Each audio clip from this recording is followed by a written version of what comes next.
இந்த நெத்தன்யாகு அலுவலகத்தின் மீது அல்லது அவங்க ஏர்ஃபோர்ஸ் தலைமையகம் அதன் மீதான தாக்குதல் அப்படின்றது ஈரான் சொந்தமாக உருவாக்கிய கைபர் என்ற medium range ballistic missile.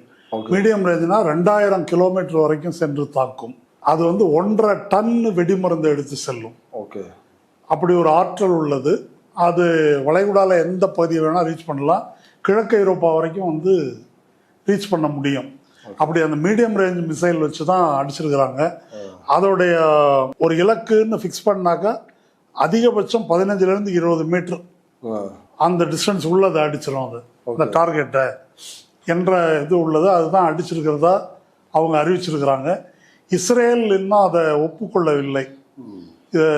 Iran ராணுவம் தான் சொல்லியிருக்குது. IRGC அப்படின்னா இஸ்லாமிக் ரெவல்யூஷனரி கார்டு கார்ப்ஸ் அப்படின்னு பேர். அது இஸ்லாமிய புரட்சிகர காவல் படை அப்படின்னு. அதை தீவிரவாத அமைப்புன்னு சொல்லி பட்டியலில் வச்சிருக்கிறாங்க. அவங்க தான் அதை அடிச்சிருக்கிறாங்க.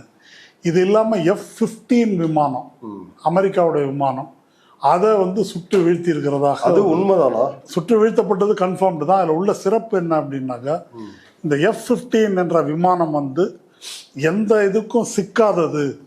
இதுவரைக்கும் சுமார் 107 தாக்குதல்களை வெற்றிகரமாக நடத்தி இருக்கிறது. ஒரு முறை கூட சுட்டு வீழ்த்தப்பட்டதில்லை அப்படின்றது அதனுடைய சிறப்புன்னாங்க. அதையும் போட்டாங்க. இது ஈரான் தொடுத்திருக்கிற தாக்குதல்.